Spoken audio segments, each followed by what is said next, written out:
लोकसभा चुनावों के बीच उन आरोपों पर योगी आदित्यनाथ खुद मोहर लगाते दिख रहे हैं जिसमें विपक्ष कह रहा था कि वो मुख्यमंत्री नहीं रहेंगे। योगी आदित्यनाथ ने एक इंटरव्यू में ये बात खुद स्वीकार कर ली है कि वो योगी हैं। राजनीतिक लाभ लेने का उनका कोई इरादा नहीं है। आपको बता दें कि योगी आदित्यनाथ को पद से हटाए जाने का मुद्दा इसी लोकसभा चुनाव में तब गरमाया जब दिल्ली के मुख्यमंत्री अरविंद केजरीवाल अग्रिम जमानत पर जेल से बाहर आए। तब उन्होंने सबसे पहले यही कहा कि अगर नरेंद्र मोदी फिर से प्रधानमंत्री बनेंगे तो सबसे पहले योगी आदित्यनाथ को निपटाएंगे, यानी उन्हें पद पर से हटा देंगे। जिस पर अब खुद योगी आदित्यनाथ ने ये कहकर मुहर लगा दी है कि वो एक योगी हैं। योगी आदित्यनाथ ने एक निजी न्यूज चैनल से बात करते हुए कहा कि विपक्ष के पास अब कोई मुद्दा नहीं है, वो आपस में बांटने की राजनीति कर रहा है। वैसे भी उन्होंने हमेशा विभाजन किया है।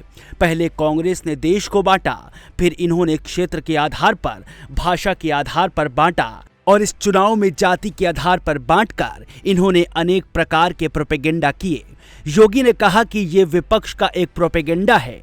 वैसे भी मैं एक योगी हूं और मेरे लिए सत्ता नहीं बल्कि पार्टी के मूल्यों और सिद्धांतों के लिए कार्य करना, जिन मूल्यों और आदर्शों के लिए हम राजनीति और सार्वजनिक जीवन में आए हैं, उनके लिए कार्य करना हमारी प्राथमिकता है।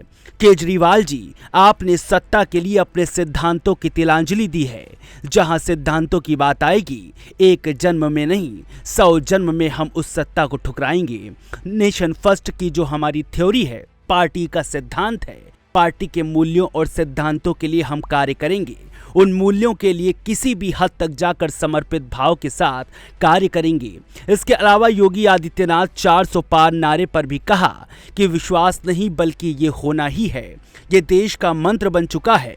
उत्तर दक्षिण पूरा पश्चिम, पूरे देश में हर तबके के द्वारा, हर समुदाय के द्वारा इस नारे को अपने जीवन का हिस्सा बनाकर मोदी जी की लोकप्रियता, 10 वर्षों में उनके द्वारा किए गए कार्य, इन सब को ध्यान में रखकर विरासत भी, विकास भी, सुरक्षा भी, सम्मान भी, स्थानीय स्तर पर विकास भी और गरीब कल्याण भी, इन सब को ध्यान में रखते हुए जनता जनार्दन इस नारे को हकीकत में बदल रही है।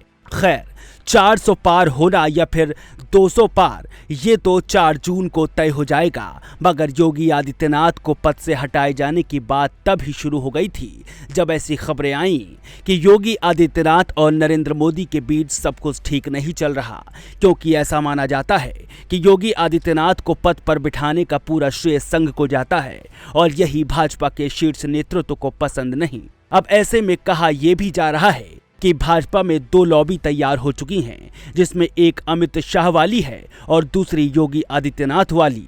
अब आने वाले वक्त में किसका पलड़ा भारी होता है, ये तो भविष्य बताएगा। मगर योगी आदित्यनाथ का खुद स्वीकार कर लेना कि वो सिर्फ योगी हैं, एक बड़े राजनीतिक उलटफेर की ओर इशारा कर रहा है।